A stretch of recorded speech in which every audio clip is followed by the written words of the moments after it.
Bismillahirrahmanirrahim. Assalamualaikum warahmatullahi wabarakatuh. Alhamdulillah wa syukru lillah wa la hawla wa la quwata illa billah. Asyhadu an la ilaha illallah wahdahu la syarikalah wa asyhadu anna Muhammadan abduhu wa rasuluh. Allahumma shalli wa sallim wa barik wa an'im ala sayyidina wa maulana Muhammadin wa ala alihi wa sahbihi wa man tabi'ahum bi ihsanin ila yaumiddin.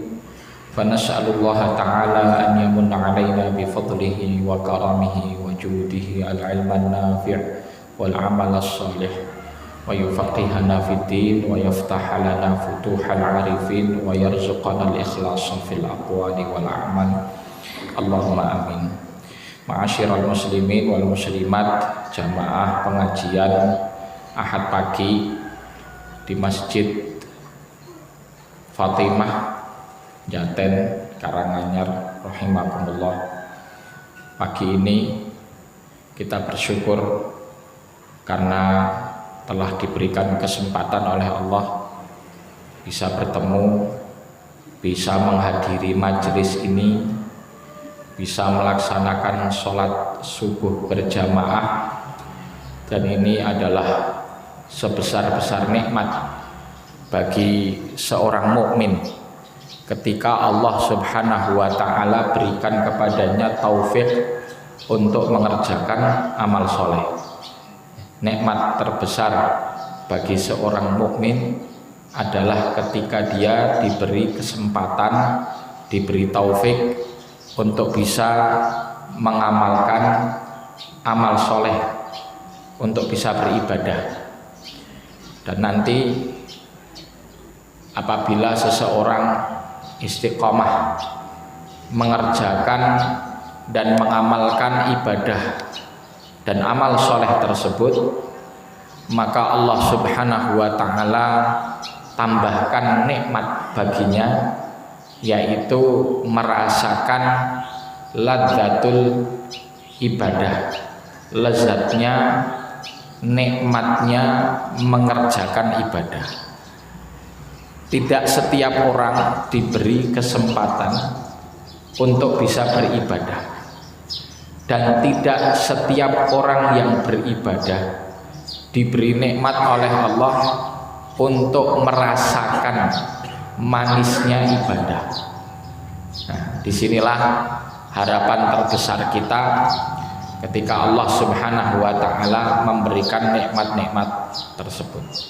Kemudian jamaah yang dirahmati Allah, pagi hari ini seperti biasa kita akan mengisi kajian di kesempatan pagi hari ini dengan majelis takon, tanya dan konsultasi. Sebelum kepada pertanyaan, dan monggo disiapkan yang ingin bertanya, yang memiliki permasalahan-permasalahan dalam urusan agama yang mau ditanyakan di kesempatan pagi hari ini, dan biasanya yang tanya baru dari jamaah bapak-bapak ini, dari ibu-ibu belum banyak yang bertanya atau belum ada kayaknya. Jadi ini nanti mungkin bisa ditulis yang dari ibu-ibu, nanti kami tunggu. Kalau berkenan mungkin ada panitia yang membantu untuk menerima lembar-lembar pertanyaan tulisan dari ibu-ibu untuk nanti kita jawab bersama. Jamaah yang dirahmati Allah, sebagai pembuka dari majelis takon kesempatan kali ini, agama kita ini kalau dilihat dari pemetaan dan juga unsur amalan yang harus dikerjakan seseorang dibagi jadi 3. Yang pertama adalah yang bersangkutan dengan perkara keyakinan, atau akidah, dan ini amalan hati. Amalan hati. Ya. Ini nanti bisa kita pelajari di dalam satu disiplin ilmu, yaitu berupa akidah. Biasanya perkara akidah itu membahas tentang keyakinan kita semuanya terhadap perkara yang gaib. Ya, sebagaimana dasar yang Allah Subhanahu wa taala sebutkan di surat Al-Baqarah, ya. A'udzubillahi minasyaitonirrajim. Bismillahirrahmanirrahim. Alif lam mim. Dzalikal kitabu la raiba fihi hudal lil muttaqin alladzina yu'minuna bil ghaibi wa yuqimuna sholata wa mimma razaqnahum yunfiqun. Alladzina yu'minuna bil ghaib, yang beriman kepada perkara yang gaib. Ya, jadi penjelasan, penjabaran tentang bagaimana iman terhadap perkara yang gaib inilah disebut di dalam atau dibahas di dalam ilmu akidah. Ya, atau kemudian juga biasanya dikenal dengan teologi Islam. Ya, setiap agama memiliki teologinya. Teologi itu adalah basis konsep keyakinan yang dibangun, dan kita umat Islam meyakini apa? Konsep ketuhanan yang maha esa, hanya satu Tuhan kita. Ya, ini nanti insya Allah kita jelaskan. Kemudian yang kedua adalah pembahasan yang terkait seputar amalan. Ya, kalau tadi ranahnya teologi itu keyakinan, maka kemudian setelahnya adalah amal. Ya, bentuk amalan ini nanti dibagi jadi dua. Ya, amalan-amalan yang zahir, yang nampak, amalan yang zahir, ya, bisa dilihat oleh pandangan mata seseorang, dan amalan yang tidak zahir, ya, atau amalan batin.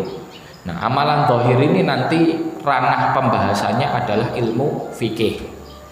Ya, amalan zahir. Maka ilmu fikih itu membahas tentang perilaku umat manusia yang nampak. Kalau kaitannya berhubungan dengan ibadah, maka nanti diatur di dalam fikih ibadah.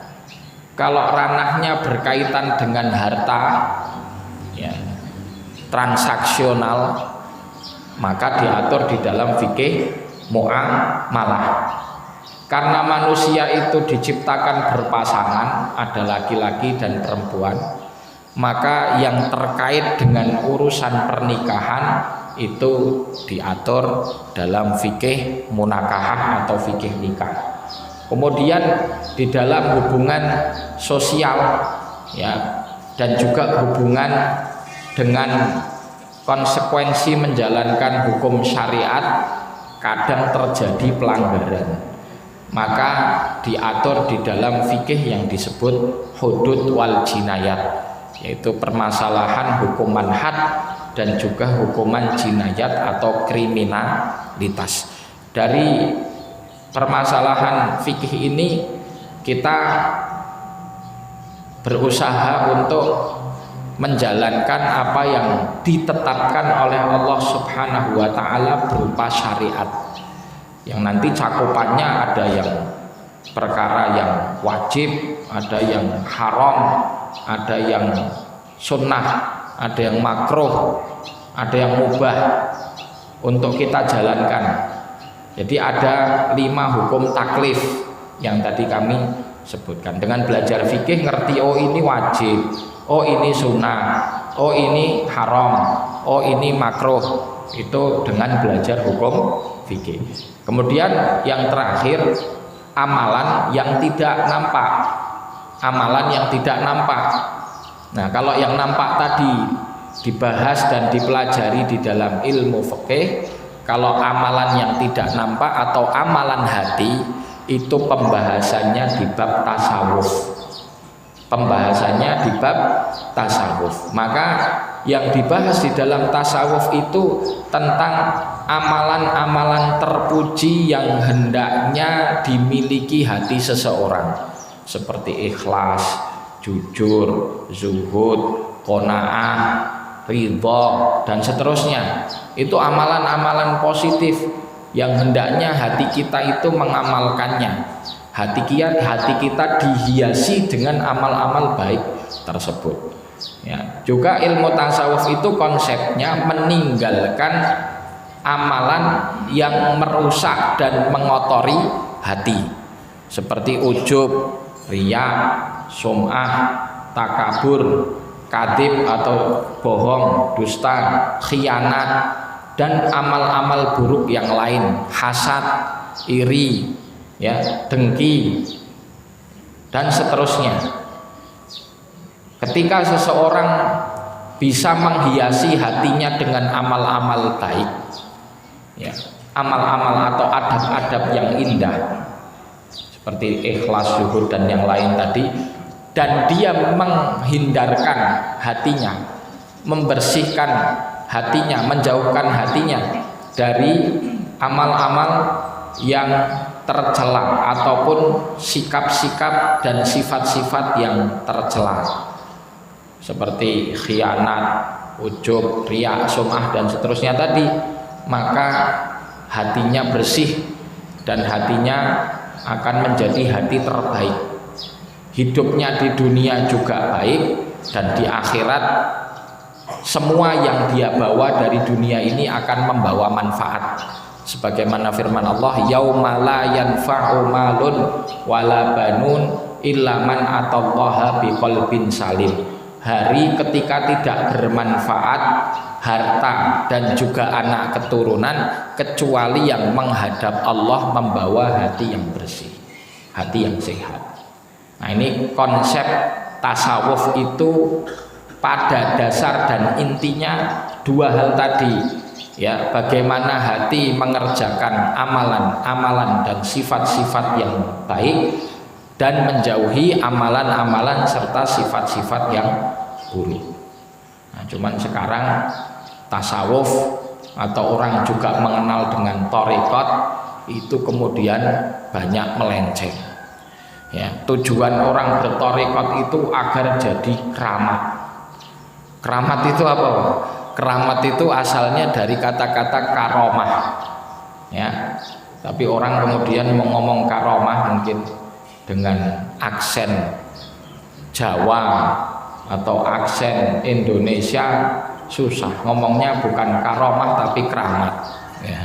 Keramat itu intinya apa tuh sebetulnya? Karomah itu konsep di dalam teologi Islam, di mana kita meyakini umat manusia itu diberi oleh Allah Subhanahu wa Ta'ala satu kemuliaan, karena karomah itu sebetulnya kemuliaan, ya, untuk bisa mewujudkan hal yang di luar nalar, mewujudkan hal yang di luar nalar dengan izin Allah Subhanahu wa Ta'ala. Maka karomah itu pemberian. Semuanya ada yang bisa terbang, ya, atau bisa jalan di atas air. Ini kan di luar nalar manusia. Nalarnya manusia orang tidak bisa terbang. Nalarnya manusia orang tidak bisa apa? Tidak bisa jalan di atas air.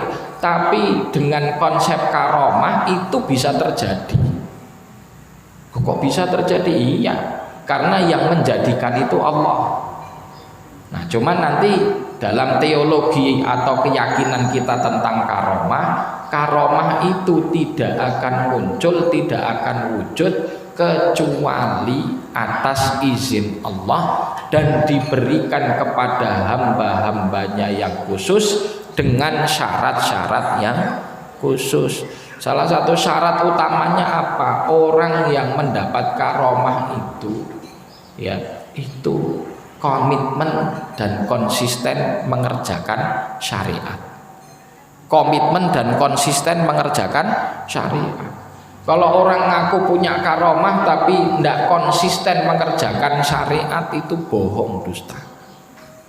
Nah, sekarang ini di zaman akhir, entah akhir paling akhir atau masih ada setelahnya lagi, wallahu a'lam, Ya. Banyak manusia itu tertipu, masyarakat tertipu dengan klaim karomah yang akhir-akhir ini viral, ya. Ngeklaim karomahnya bisa bentak malaikat mungkar nakir. Itu kan di luar nalar.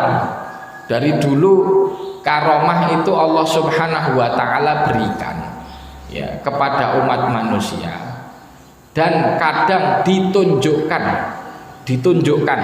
kepada halayak umum. Salah satu tujuannya pertama untuk mengukuhkan keimanan orang yang beriman, mengukuhkan keimanan. Contohnya adalah karomah yang Allah Subhanahu wa taala berikan kepada para mujahidin yang berjuang melawan musuh-musuh Islam. Itu karomahnya banyak, ya.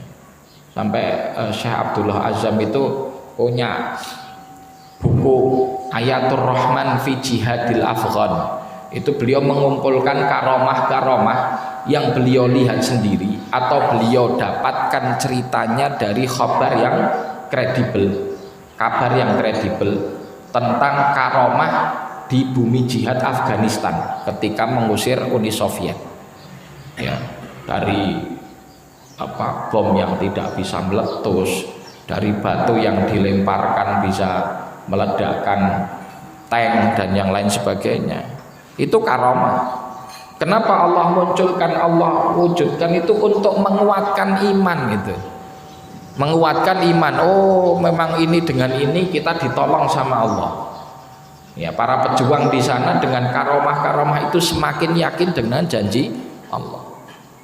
Nah, itu. Kemudian di antara tujuan kenapa Allah mewujudkan karomah itu untuk apa? Untuk menunjukkan ataupun memberitahu, ya, kecintaan Allah Subhanahu wa taala kepada wali-walinya. Ya, kecintaan Allah Subhanahu wa taala kepada wali-walinya. Dan karomah itu kadang tidak mesti diperlihatkan kepada umumnya orang. Maka ada karomah yang hanya pribadi yang merasakannya ini yang mengetahui, ya. Maka di situ sunnahnya seorang wali ketika Allah Subhanahu wa taala berikan kepada dia karomah, dia disunnahkan untuk menyembunyikannya. Ya, seumpamanya ada wali diberi karomah bisa pindah tempat dalam waktu sekejap. Dan ini di dalam Al-Quran disebut kisah singgasananya Balqis itu. Ya, itu kan bagaimana singgasana itu dipindahkan dari mana? Balqis itu ada di negeri Yaman, tepatnya di provinsi Maghrib. Itu singgasananya Balqis di situ dipindah ke Baitul Maqdis, kerajaannya Nabi Sulaiman, hanya dalam kedipan mata. Wa qala alladzi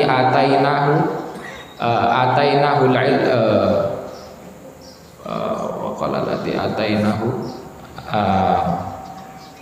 di surat An-Naml, ya.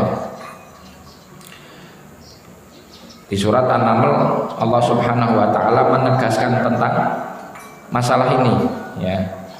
Qala alladzi indahu ilmun minal kitab ana atika bihi qabla an taquma min qabla an yartadda ilaika tarfu. Sebelumnya kan qala ifritum minal jin ana atika bihi qabla an taquma min maqamik. Sebelumnya ifrit jin, ifrit, ya, ifritun minal jin. Ifrit ini nama dari jin. Nah, dia mengatakan, wahai Sulaiman, saya bisa mendatangkan singgasana itu sebelum kamu berdiri. Ya, kalau waktu untuk bisa berdiri ini kan waktunya masih cukup lumayan, ya, sekian detik lah gitu. Ya, sekian detik orang untuk bisa berdiri. Ini ifrit. Nah, kemudian di ayat selanjutnya qala alladzi indahu ilmun minal kitab. Berkatalah orang yang diberi ilmu dari Alkitab. Di sini ada khilaf di antara ahli tafsir. Ada yang mengatakan bahwa yang dimaksud di situ Nabi Sulaiman sendiri. Ya, bukan yang lain. Nah, kalau ini diberikan kepada nabi namanya mukjizat. Bedanya karomah dan mukjizat itu apa? Karomah itu sesuatu yang di luar nalar manusia, tapi tidak memiliki sifat melemahkan, bukan untuk melemahkan orang lain. Ya, melemahkan itu artinya menjadi sesuatu yang saya tidak bisa menjadikan orang melihatnya dan saya nggak bisa melakukan ini. Maka saya katakan tadi karomah itu ada yang tersembunyi. Maksudnya Allah berikan kepada hambanya tanpa diketahui orang lain. Karena karomah tidak memiliki unsur i'jaz. I'jaz itu apa? Melemahkan. Sedangkan mukjizat itu yu'jiz, melemahkan orang untuk mendatangkan semisalnya. Maka Al-Quran itu disebut mukjizat. Kenapa Al-Quran mukjizat? Karena nggak ada satupun umat manusia yang bisa mendatangkan seperti Quran. Dan itu ditantang sama Allah. Qul la in ijtama'atil insu wal jinnu ala ayatuna bimithli hadzal Qur'an la ya'tuna bimithlihi walau kana ba'dukum li ba'din dhahira. Kalaulah seluruh manusia dan jin kumpul untuk buat seperti Quran, tidak bisa. Manusia dan jin semuanya kumpul untuk buat seperti Quran, tidak bisa. Ditantang sama Allah dengan sesuatu yang lebih mudah lagi. Wa in kuntum fi raibim mimma nazzalna ala 'abdina fa'tu bi suratin min mithlihi. Untuk datangkan satu surat saja. Sebelumnya tantangannya satu Al-Quran. Karena nggak ada yang mampu, ya sudah datangkan satu surat. Setelah satu surat nggak mampu, ditantang lagi sama Allah untuk mendatangkan satu ayat. Dan tidak ada yang bisa. Nah, itu namanya mukjizat. Nabi Musa ketika melempar tongkatnya kemudian berubah menjadi ular, dilihat oleh seluruh halayak umum waktu itu, dan ularnya Nabi Musa kemudian memakan dan mengalahkan ularnya para penyihir. Itu digunakan untuk yu'jiz, melemahkan. Maka waktu itu kan para penyihirnya itu kan down, sehingga justru mereka berbalik beriman kepada Nabi Musa, meskipun konsekuensinya habis itu dihukum sama Firaun. Nah, jadi konsep karomah dan mukjizat itu perbedaannya di situ. Mukjizat diberikan kepada Nabi, karomah kepada hamba yang soleh. Kembali kepada kisahnya Sulaiman, maka qala alladzi indahu ilmun minal kitab ana atika bihi qabla ayyartadda ilaika tarfu. Berkatalah orang yang diberi ilmu dari Alkitab, saya bisa mendatangkan singgasana itu wahai Sulaiman sebelum engkau berkedip. Kalau bangun dari tempat duduk kan sekian detik loh. Berkedip kan mau tek sak detik loh. Sebelum berkedip itu kan berarti kurang dari 1 detik, tiba-tiba udah sampai di situ loh. Ini di dalam zaman yang teknologi transportasi dan teleportasi nggak seperti sekarang. Wong sekarang saja kalau kita bisa memindahkan satu fisik benda dalam waktu yang sangat singkat itu masuk nalar nggak masuk nalar, apalagi di zaman itu namanya apa? Karomah. Seandainya mengikuti pendapat mayoritas ahlu tafsir bahwa orang yang berkata itu bukan Nabi Sulaiman, karena di situ ada khitab qala alladzi indahu ilmun minal kitab ana atika. Khitabnya saya datangkan kepadamu, berarti kan yang diajak ngomong Sulaiman, yang ngomong ini salah satu kaumnya, tapi dia diberi ilmu oleh Allah Subhanahu wa taala. Nah, inilah karomah. Ya. Karena di situ perbedaannya kemudian apakah yang diberi ilmu tadi itu dia nabi atau bukan nabi. Karena di masa zaman Bani Israel itu kadang ada lebih dari satu nabi dalam satu kurun.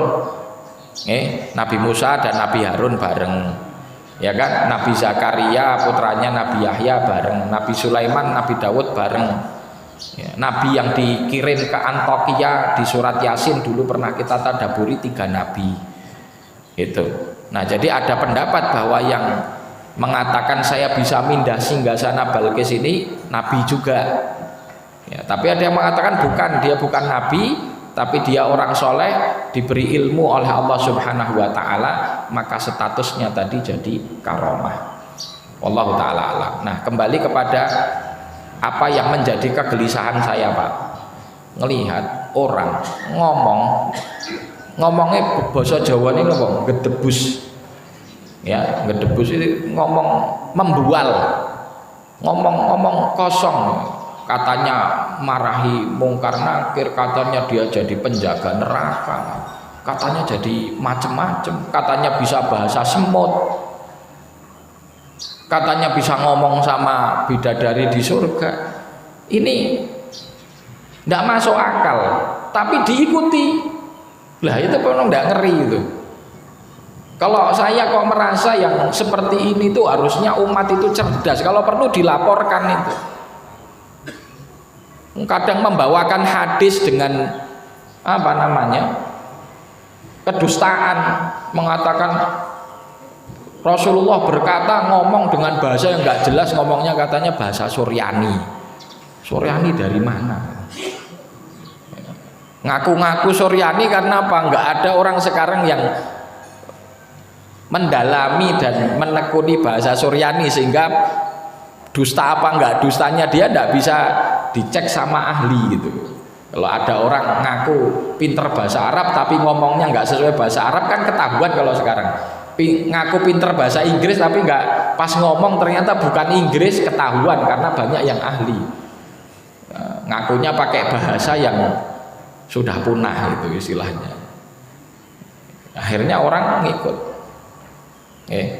Nah ini sekarang ini ada muncul fenomena itu dan diikuti, itu menandakan betapa bodohnya umat ini. Betapa bodohnya, gampang dipengaruhi. Nah, makanya saya nyampaikan di majelis-majelis taklim gini karena saya kadang mikir gini, mosok sih ya ada umat sebodoh itu sampai mau ngikuti orang membual. Dan ada kesaksian yang mengatakan dulu pernah melihat yang bersangkutan itu aslinya dianggap orang gila gitu. Tapi kok sekarang jadi viral, diikuti, dipercaya. Ngomongannya aja ngelantur, nggak genah-genah loh, nggak ada faedahnya blas. Kok ya bisa? Waliyatubillah. Ilmu agama ini kita pelajari dari seseorang untuk kita pahami tadi hukum akidah, kita pahami hukum syariat yang terkait dengan fikih, kita pahami hukum tasawuf, pembersihan jiwa kita agar kita selamat, hidup kita baik. Masuk agama cuma diisi khurafat, masalah-masalah yang tidak masuk nalar itu. Ini nanti berlindung di situ dengan bahasa karomah. Karomah itu ada ketentuan, ada syaratnya, ada definisinya. Ya, nggak sembarangan saja orang ngaku-ngaku punya karomah. Dan majelis-majelis yang menyebutkan tentang kekaromahan itu kadang yang rame, kan lucu. Tapi majelis yang isinya pengajian, membedah masalah syariatnya Allah, ya syariatnya Rasulullah SAW kurang diminati. Nah ini problem sekarang umat ini. Semoga ini menjadi pembukaan yang baik untuk majelis takon kita. Sudah 5:30, jadi ada setengah jam untuk kita tanya jawab. Ya, barakallahu fikum wa sallallahu wasallam wa barik ala Muhammad wa ala alihi wasallam tasliman katsira. Monggo kalau ada pertanyaan. Oke.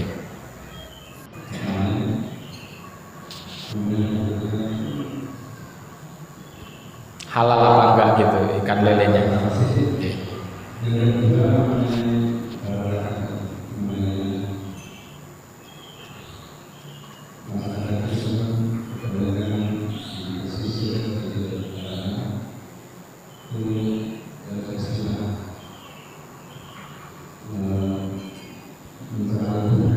Alat berkah.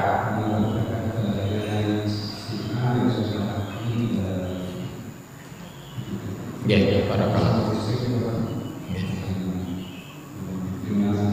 Ya, baik.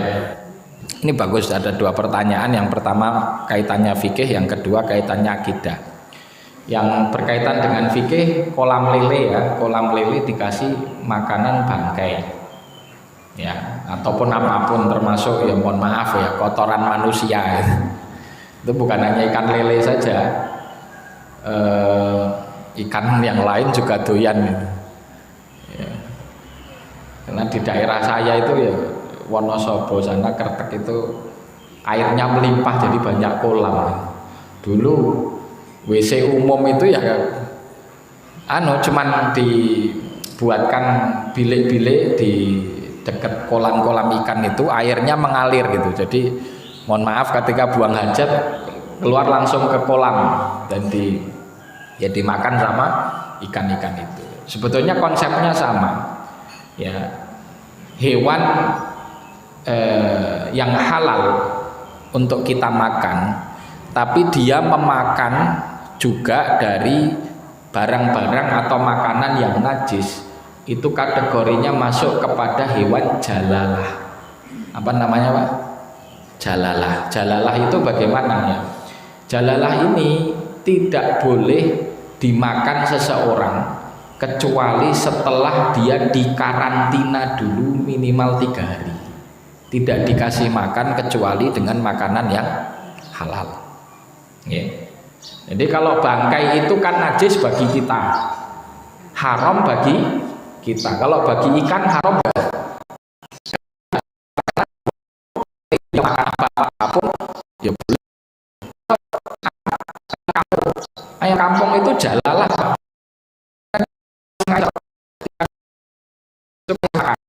Bisa jadi makanan yang di ais itu juga yang najis. Ya, najis. Jadi ketika hewan itu memakan dari unsur najis, caranya dikarantina dulu sebelum dimakan, disembelih maksudnya. Nah, jadi apa namanya, kolam lele tadi ya, dipanen itu dari di setelah dari apa pakan yang najis boleh makan. Kita kalau sekarang makan lele ya kayaknya makan aja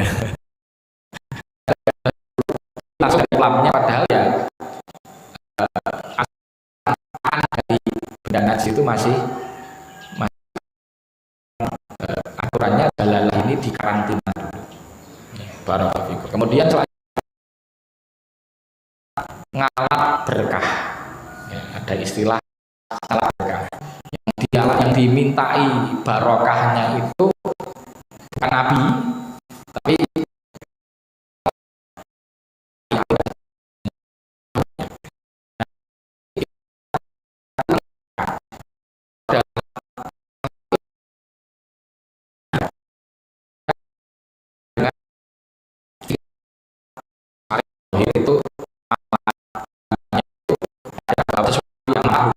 yang itu ranahnya ke fikih, dan yang tidak nampak hukumnya ranah ke yang tidak nampak amalnya itu hanya tasawuf.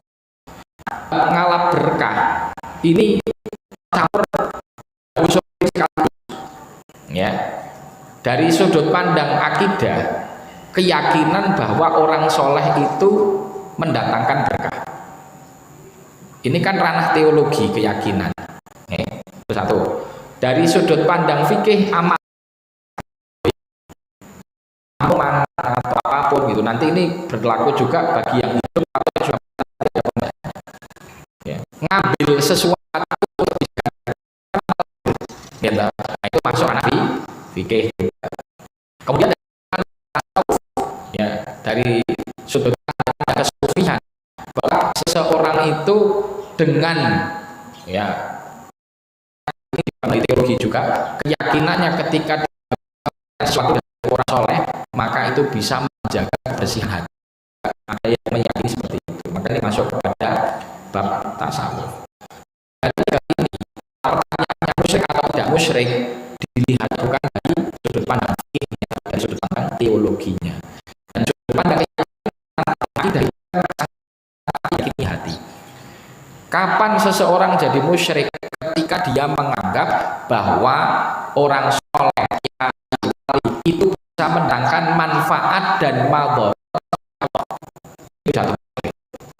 Itu sisi teologinya. Kalau orang kuburan ada ahli kuburnya, ada minta tolongnya kepada ahli kubur, atau dia ngambil sesuatu benda, oh ini peninggalan cincinnya Kiai Fulan diambil. Kemudian dia berpendapat bahwa cincin ini bisa mendatangkan madharat atau manfaat selain Allah. Nah, ini masuk ranah akidah dan itu hukumnya syirik. Tapi kalau tidak meyakini mendatangkan manfaat dan madharat Allah, tapi dia meyakini orang soleh itu ya. Nah, di sini tidak jatuh syirik. Tidak jatuh salah. Nah, di situ perselisihan.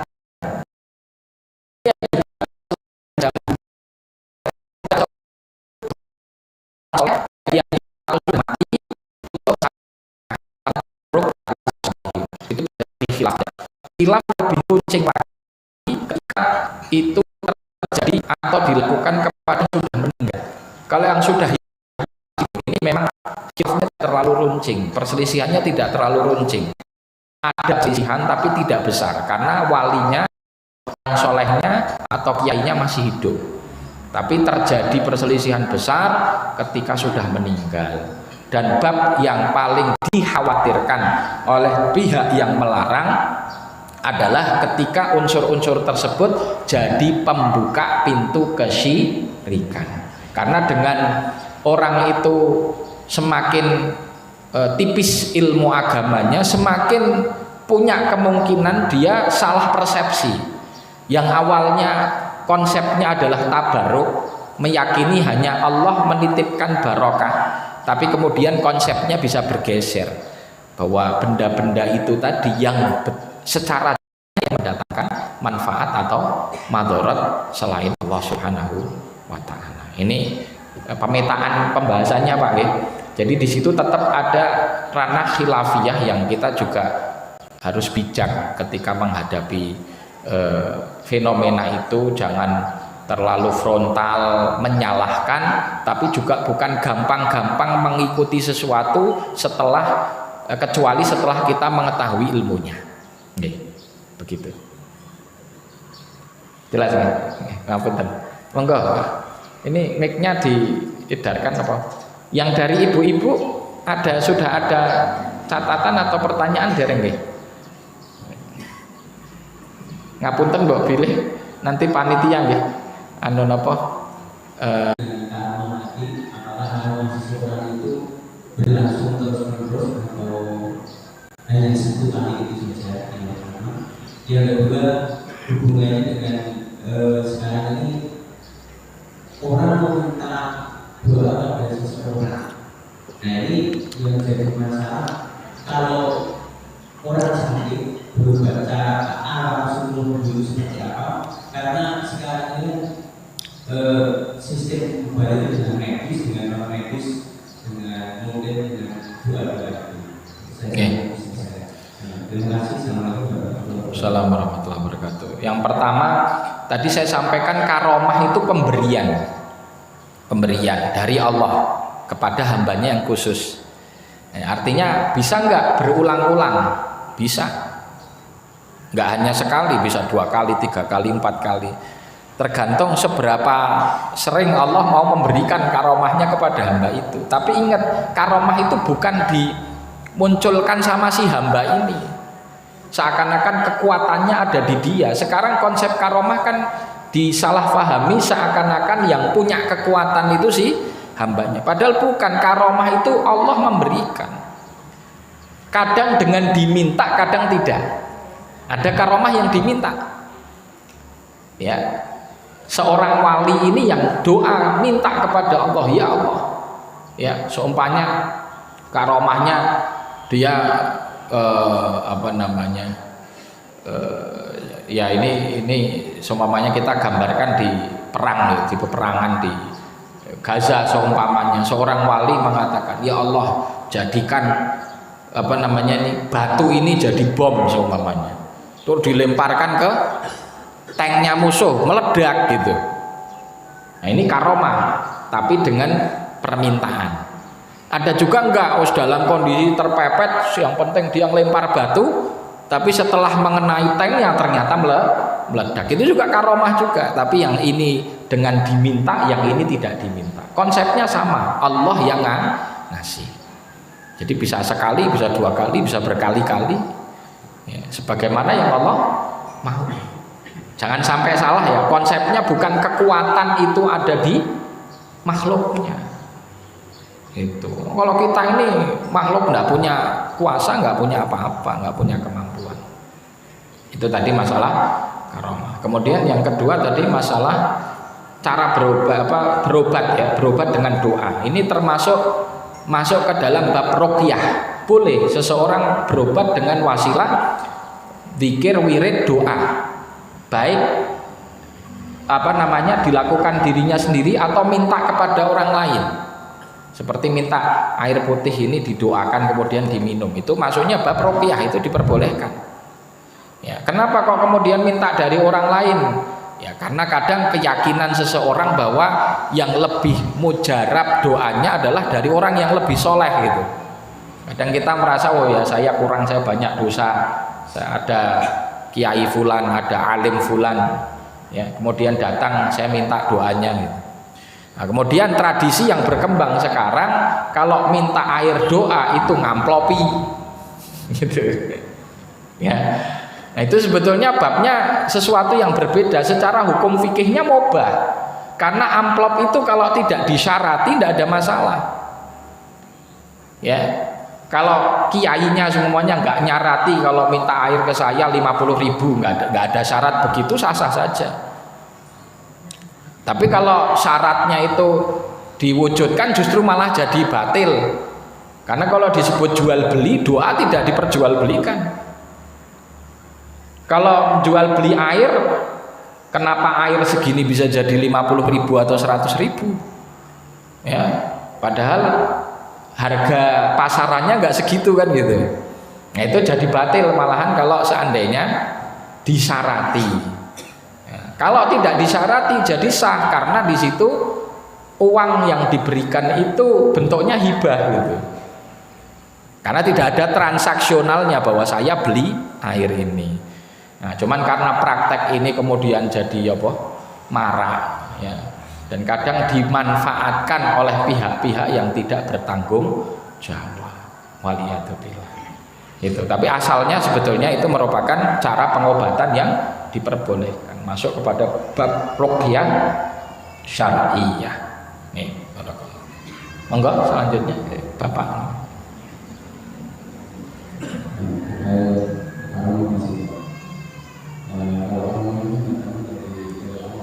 Ngapunten Pak, suaranya belum jelas. Ngapunten. Karomah. Nggih.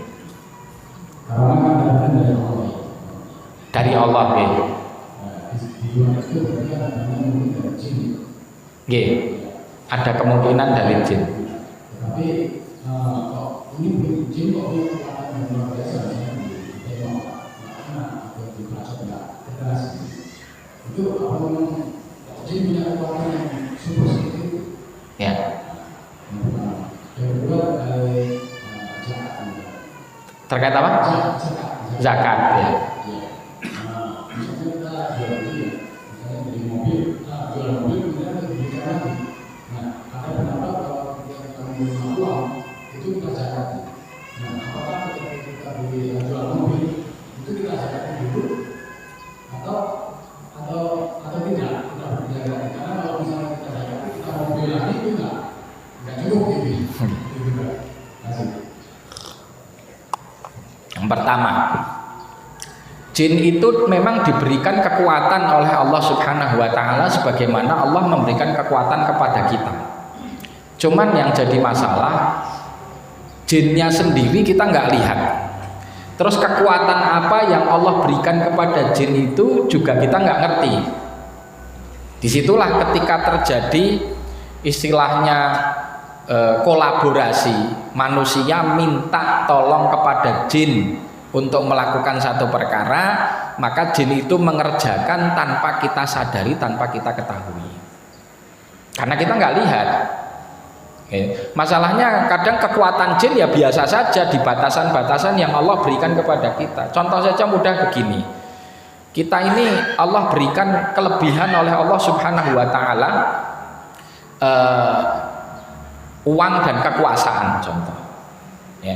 Terus kita pengen menolong orang, Tapi dengan cara yang dia tidak sadar kalau sebetulnya itu disetting dan dikondisikan gitu. Tiba-tiba kemudian di rumahnya ada uang 1 miliar gitu. Dia kan merasa, wah kok hebat sekali, gimana caranya nih? Padahal itu disetting dengan kekuatan yang Allah berikan kepada makhluk, kepada manusia. Karena kekuasaan, karena harta tadi. Nah sama, jin sendiri juga dikasih kekuatan oleh Allah di batasan-batasan tertentu. Cuman kita nggak ngerti kekuatannya jin itu kayak apa gitu. Kalau memindah barang, jin bisa memindah barang ini sekejap di tempat lain contohnya. Ya, mungkin itu kekuatan yang biasa yang memang Allah berikan kepada jin. Kita kan nggak ngerti. Tapi bagi kita itu super, itu luar biasa karena di luar nalar manusia. Nah, masalah benar atau salahnya orang itu meminta berkolaborasi atau meminta tolong kepada jin sudah disebutkan di dalam Al-Qur'an surat Al-Jin. Di situ wa annahu kana rijalun minal insi ya'uduna birijalin minal jinni fazaduhum rahaqa. Jadi di situ larangan sebetulnya seseorang itu meminta tolong kepada jin. Ya, kenapa? Karena ini jadi dhari'ah, jadi bisa jadi wasilah seseorang itu berpaling dari Allah, akhirnya minta tolongnya nggak kepada Allah, justru kepada jin. Karena dia merasa ada hal gaib lain yang bisa memenuhi hajat dia. Padahal harusnya keyakinan seorang muslim itu hanya bergantung kepada Allah Subhanahu wa ta'ala. Jadi begitu Pak ya. Ada memang kemungkinan begitu, orang terbang gitu. Kenapa terbang? Disangga sama jin, tapi kan jinnya nggak kelihatan. Karena jinnya tak kasat mata, maka seakan-akan super gitu. Padahal bukan dia betul-betul terbang gitu. Itu disangga sama jin, jinnya saja nggak kelihatan. Lah kemampuan dan kekuatan jin seperti apa kita juga nggak ngerti. Itu yang jadi masalahnya.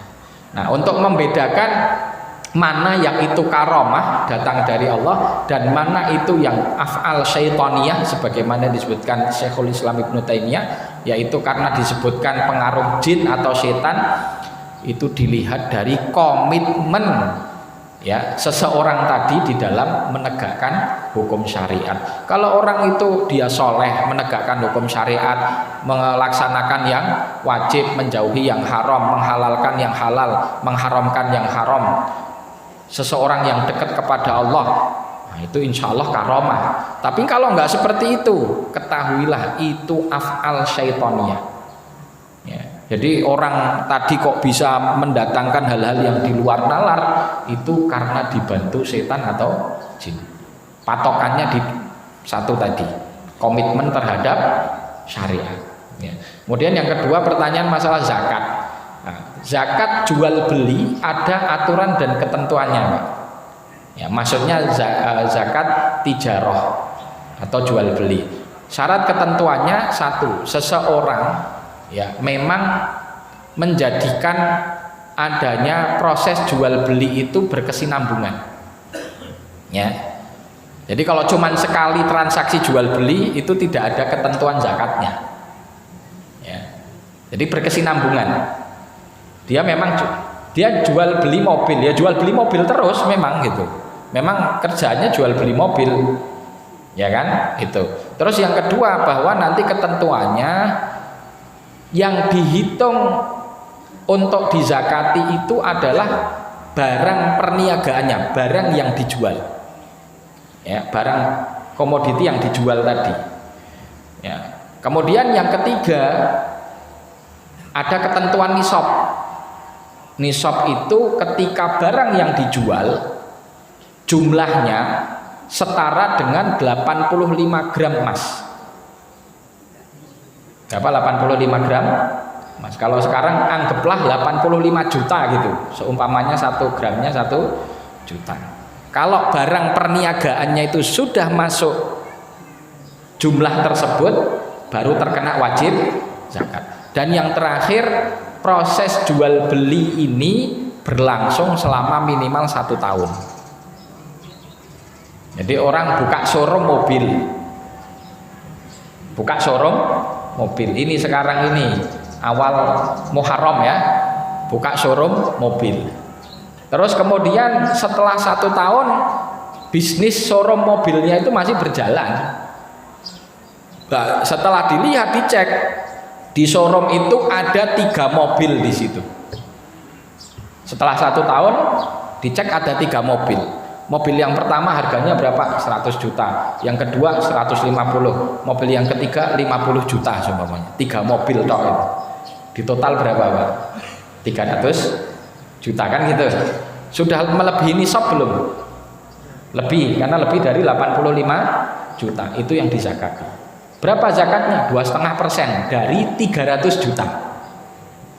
2,5% dari 300 juta. 1%-nya berapa?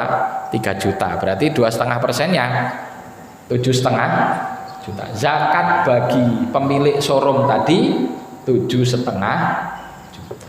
Begitu, Pak. Kalau sekali transaksi belum kena wajib zakat. Jelas lagi? Barakallahu fiik.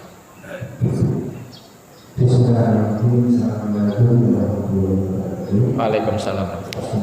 Yang saya katakan adalah kebijakan pegawai atau buruh di sana kan digaji oleh bank. Ya, setelah sampai kita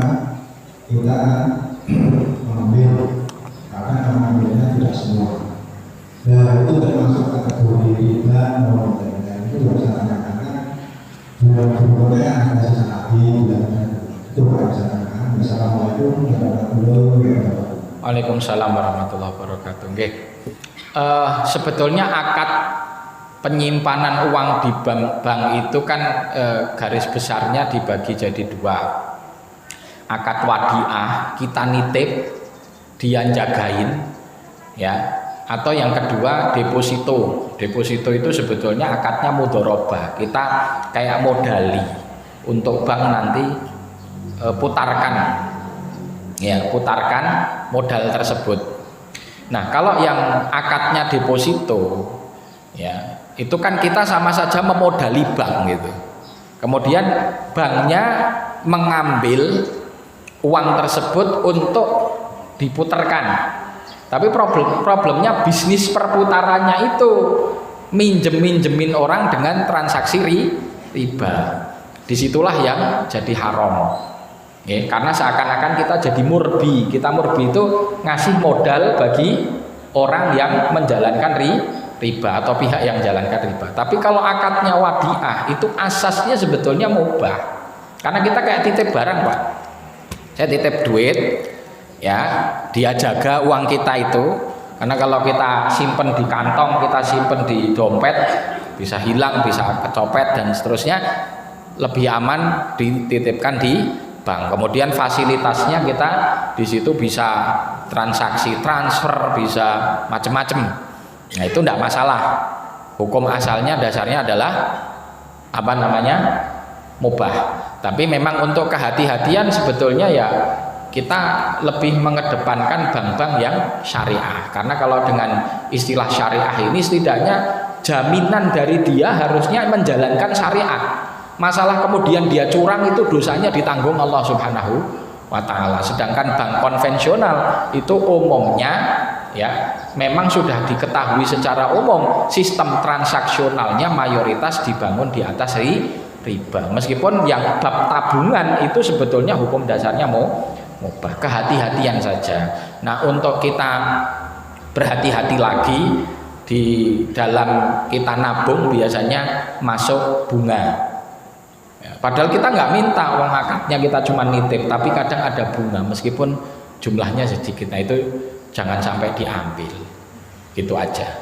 Nih, itu untuk kehati-hatian. Barakallahu fikum. Sampun ya? Ya, alhamdulillah. Ibu-ibu nggak ada ini pertanyaannya. Oh, ya, terakhir karena sudah jam 6. Nih, barakallahu fikum. Terima kasih. Assalamualaikum warahmatullahi wabarakatuh. Waalaikumsalam. Fenomena ini membuat umat bingung tentang masalah-masalah dari para rakyat itu, sehingga terjadi dispute yang sangat urgent antara ulama dan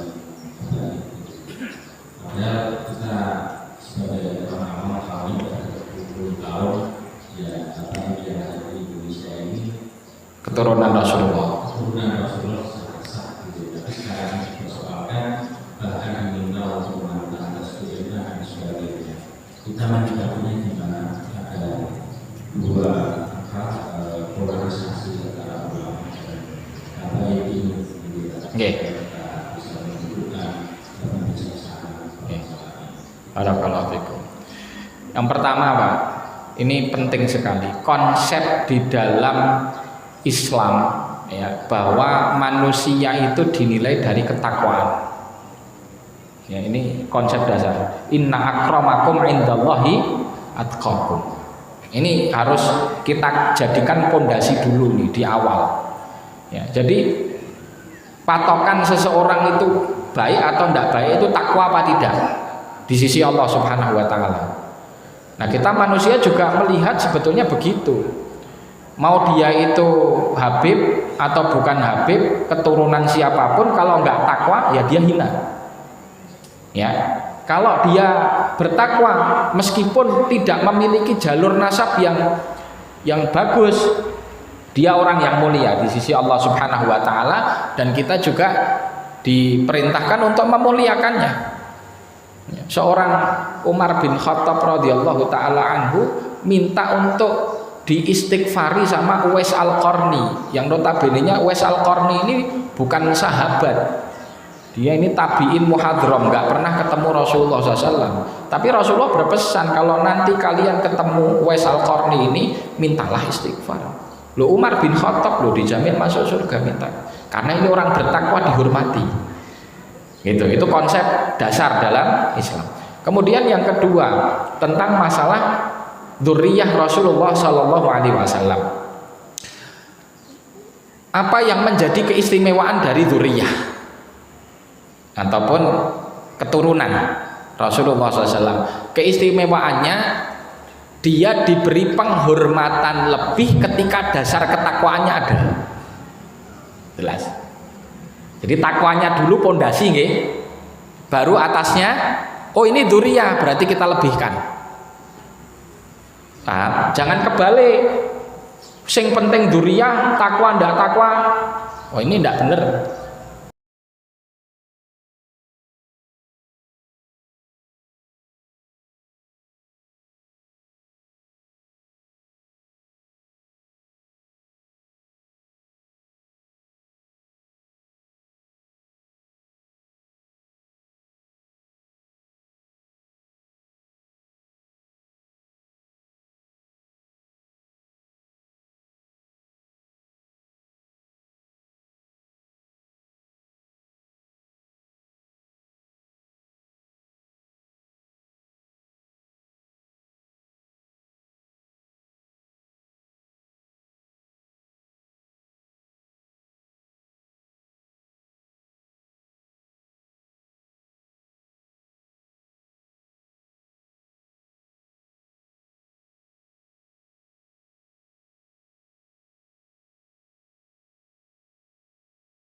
Itu harus ditaruh dulu pondasinya. Jadi kalau takwanya sudah ada, baru oh ini dzurriyyah. Sama-sama ada dua orang bertakwa, yang satu dzurriyyah, yang satu tidak.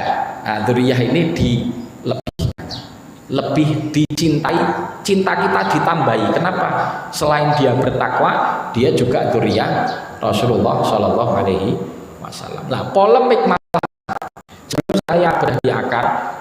Saya ingin menyampaikan bahwa dalam Islam dilarang seseorang itu ta'an fin nasab.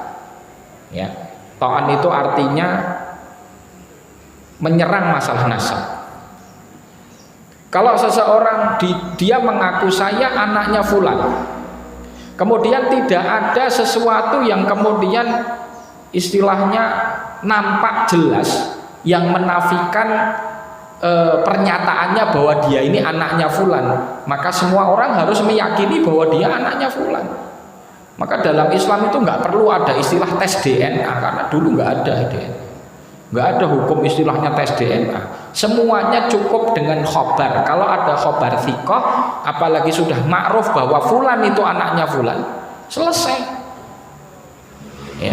Meskipun bisa jadi bukan anaknya, bisa jadi wanita ibunya, waliyadzubillah, saya nggak ngomong siapapun, tapi ibunya, ada ibu seseorang zina, kemudian setelah zina tepat dia menikah sama laki-laki lain, bukan yang berzina dengannya. Kemudian setelah itu terjadi proses pernikahan, hubungan campur dan yang lainnya, kan hamil. Nah, bisa jadi hamilnya itu bukan dengan suaminya, betul apa enggak? Bisa jadi sama laki-laki yang zina pertama. Padahal orang tahunya anak yang lahir itu anaknya siapa? Anaknya suaminya. Kalau dites DNA bisa jadi nggak matching. Tapi dalam Islam itu bab ditutup, itu tes DNA. Selama orang melihat bahwa ini adalah anaknya fulan yang menjadi suami sahnya, ya sudah. Nasabnya dikukuhkannya seperti itu. Ya, ini bab nasab itu sebetulnya udah cukup gitu. Kemudian dalam urusan nasab ada ahlinya. Ada ahli nasab. Ahli nasab itu yang dia mencatat bagaimana sejarah seseorang, nikahnya sama siapa, dapat anak siapa, habis itu nikah sama siapa lagi, dapat anak. Ahli nasab ini yang dijadikan rujukan ketika terjadi perselisihan.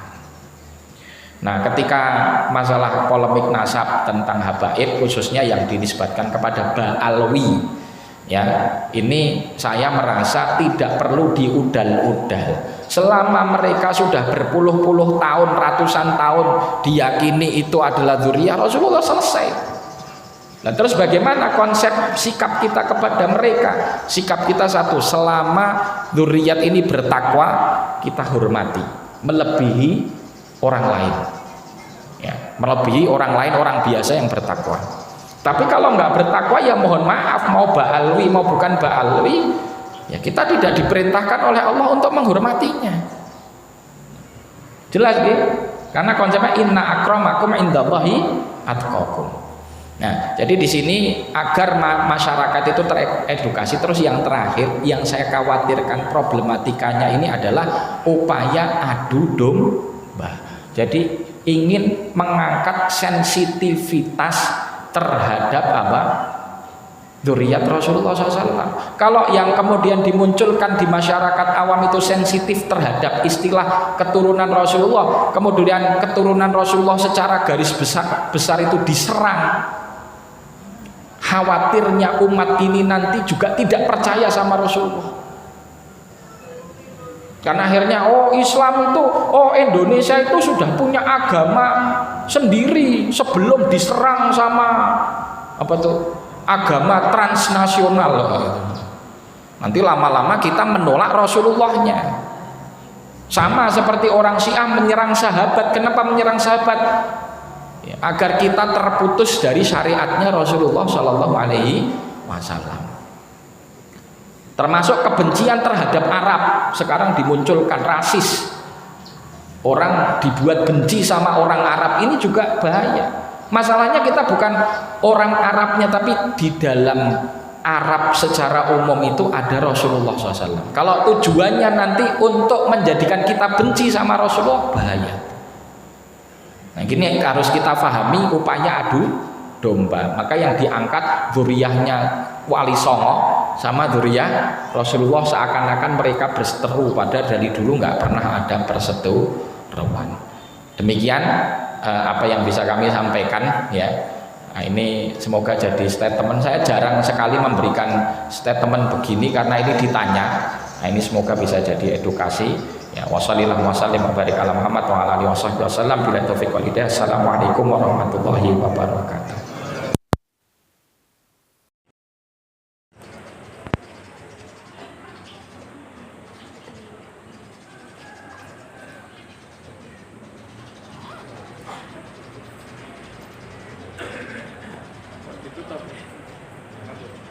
Yang buka kondur